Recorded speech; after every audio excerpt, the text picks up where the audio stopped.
साथियों नमस्कार। आज मैं आपको बता रहा हूं प्रश्नावली 3.4 का तीसरा प्रश्न है। दो ऐसे क्रमागत विषम धनात्मक पूर्णांक ज्ञात करो जिनके वर्गों का योग 2 से 90 हो। तो हमें क्रमागत विषम पूर्णांक यानी दो क्रमागत विषम पूर्णांक लेने हैं। तो माना पहला विषम धनात्मक पूर्णांक कौन सा है? x है। तब दूसरा धनात्मक पूर्णांक, तब दूसरा धनात्मक पूर्णांक होगा, क्या होगा? यानी x प्लस 2। अब ऐसे कैसे होगा कि ये x प्लस 2 क्यों हुआ ये? तो देखते हैं हम। पहली हमारी विषम संख्या कौन सी है? 1। अब हमारी अगली विषम संख्या कौन सी है? 3। तो हम इस 3 को प्राप्त करने के लिए एक में क्या जोड़ें?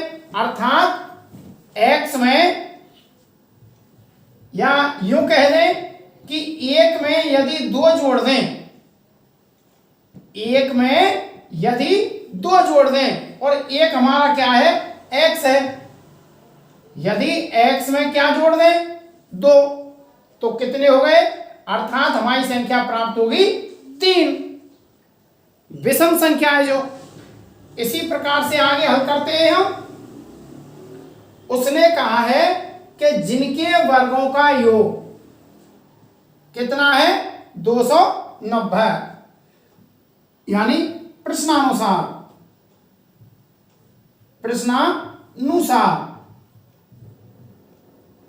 x पहली संख्या, और इसने कहा है वर्गों का, मतलब यहां वर्ग प्लस x प्लस 2 का वर्ग बराबर 290। प्रश्न में जैसे कहा है हमने उसी प्रकार से रख दिया। तो यहां x स्क्वायर प्लस, यहां सर्वसम का लगाते हैं, a square plus 2ab plus b square. तो यहां x स्क्वायर प्लस 2 दूनी 4x प्लस 2 दूनी 4 बराबर 290। यहां x square plus x square, ये हुआ 2x square plus 4x plus 4, और प्लस के 2 से 90 का यदि आगे पक्षांतरण करें तो ये हो जाता है माइनस का। 290 बराबर 0। यहां 2x स्क्वायर प्लस 4x।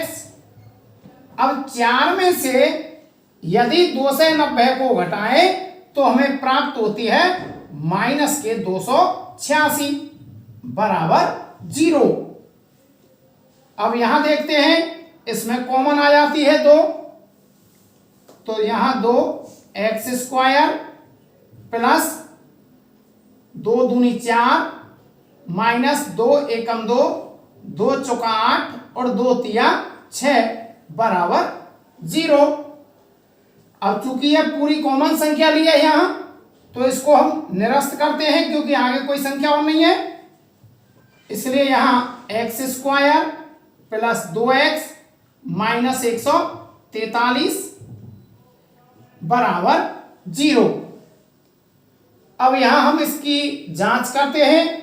या तो इसे गुणनखंड विधि से अलग कर सकते हैं, और या फिर श्रीधर आचार्य विधि से इसको जांच कर सकते हैं। यहां a बराबर 1 या b बराबर 2 और c बराबर माइनस 143। अब मान यानी b स्क्वायर माइनस 4ac, तो यहां b का मान है 2 का वर्ग माइनस a का यानी 4 इंटू a का जो मान है वो 1 गुना c का जो मान है -143। अब यहाँ 2 दूनी 4, माइनस का गुणा माइनस से तो प्लस, यहाँ 4 × 12, 4 चौका 16 और 1 17, 4 एकम 4 और 1 5, इसको जोड़ते हैं तो ये हो जाता है 576।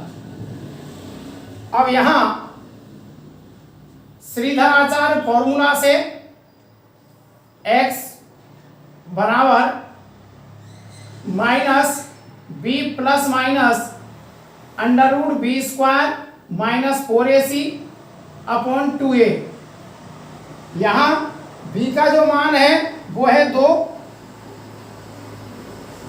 प्लस माइनस यहाँ b² -4ac का जो मान है वो 576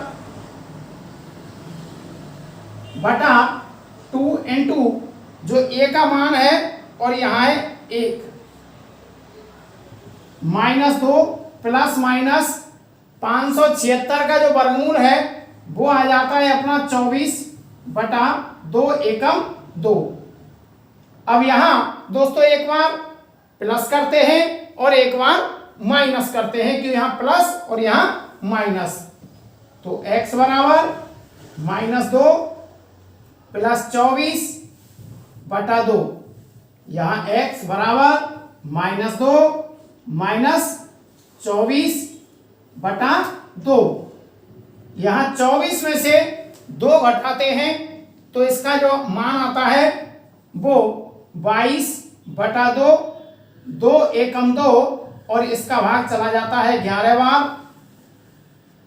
यहाँ -24 और -2 ये हो जाते हैं माइनस के 26 बटा 2, 2 एकम 2 और ये कट जाता है -13। अब चूंकि सवाल में कहा है कि धनात्मक पूर्णांक, लेकिन ये कैसा पूर्णांक है, ऋणात्मक, इसलिए -13 को छोड़ने पर पहला पूर्णांक हमारा कौन सा आया 11, और तो दूसरा पूर्णांक कौन सा होगा। अब क्या करते हैं, यहां दूसरा पूर्णांक हमने माना था x + 2, अर्थात x हमारा यहां क्या मान लिया हमने 11 + 2, और 11 में 2 जोड़ने पर आ जाता है 13, अर्थात पहला पूर्णांक 11 और दूसरा पूर्णांक 13।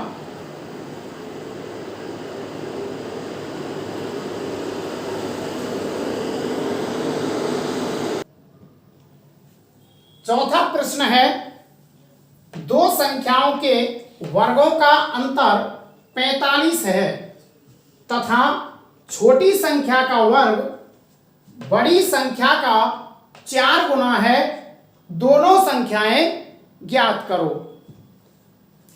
यहां इसने कहा है प्रश्न में कि छोटी संख्या का वर्ग बड़ी संख्या का 4 गुना है।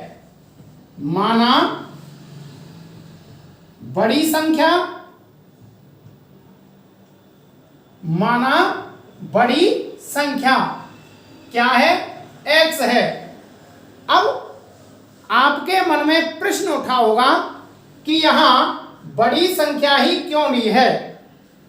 तो यहां दोस्तों मैं आपको बता देता हूं कि यहां छोटी संख्या का वर्ग है बड़ी संख्या का 4 गुना, यानी छोटी संख्या का यदि हम 4 गुना कर दें, छोटी संख्या का जो वर्ग है उसका बड़ी संख्या का 4 गुना है, मतलब बड़ी संख्या x मानेंगे तो इसके बाद जो छोटी संख्या है वो उसकी 4 गुनी होगी। तब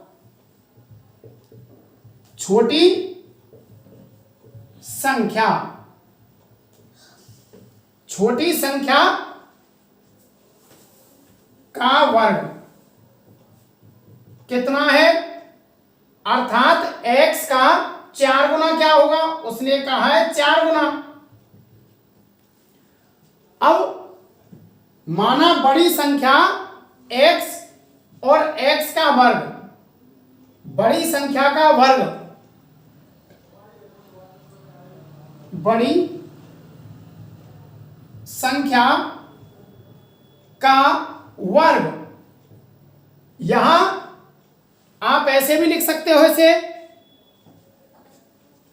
यहां जो बड़ी संख्या है और बड़ी संख्या का वर्ग मैंने आपको समझा दिया। इस प्रकार से भी आप लिख सकते हैं कि बड़ी संख्या का वर्ग, क्योंकि इसने कहा है कि छोटी संख्या का वर्ग बड़ी संख्या का 4 गुना है। यदि उसका वर्ग कर दें तो वो भी उसका मान समान हो जाता है, बड़ी संख्या का वर्ग अर्थात x²। या तो यहां फिर उसने कहा है वर्गों का अंतर, यानी वर्गों का अंतर, वर्गों का अंतर है 45। अब प्रश्नानुसार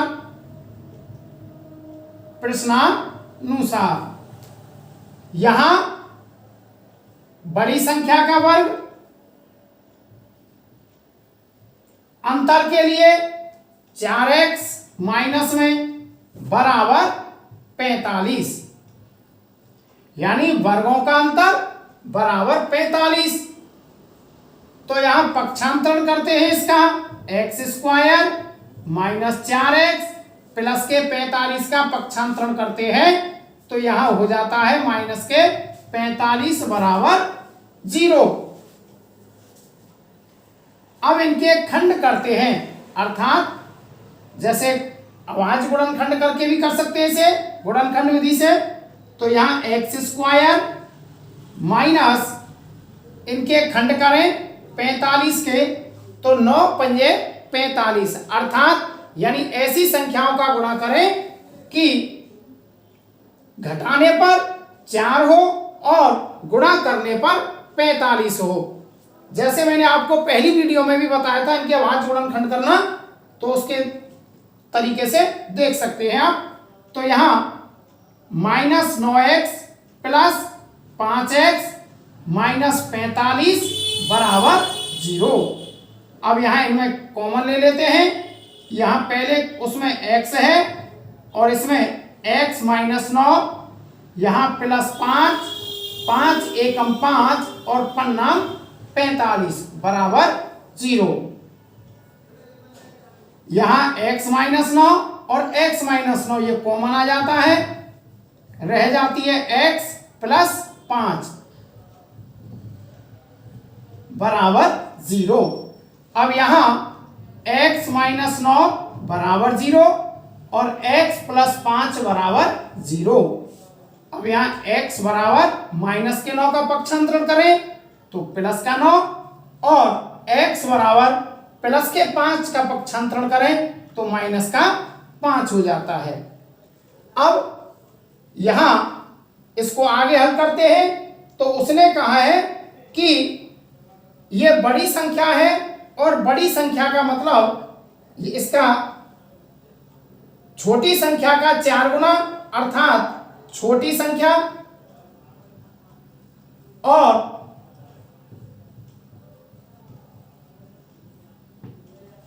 या छोटी संख्या यदि जैसे 9 है, वो बड़ी संख्या 9 है तो छोटी संख्या क्या होगी, यहां 4 गुणा 9, 4 9 36।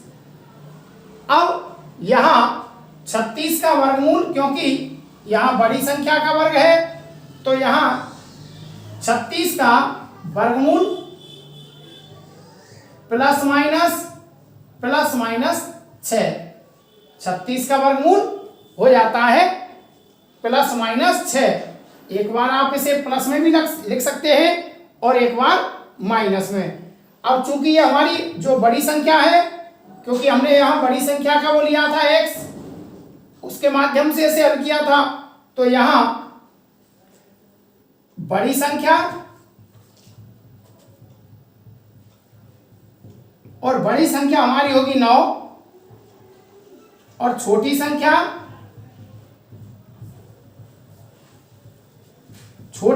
जो हमारी होगी, चूंकि एक बार प्लस और एक बार माइनस में है इसलिए कोई भी पूर्णांक इसमें ऋणात्मक नहीं है, इसलिए हम प्लस के 6 को ही ले लेंगे, प्लस का 6। तो बड़ी संख्या 9 और छोटी संख्या 6।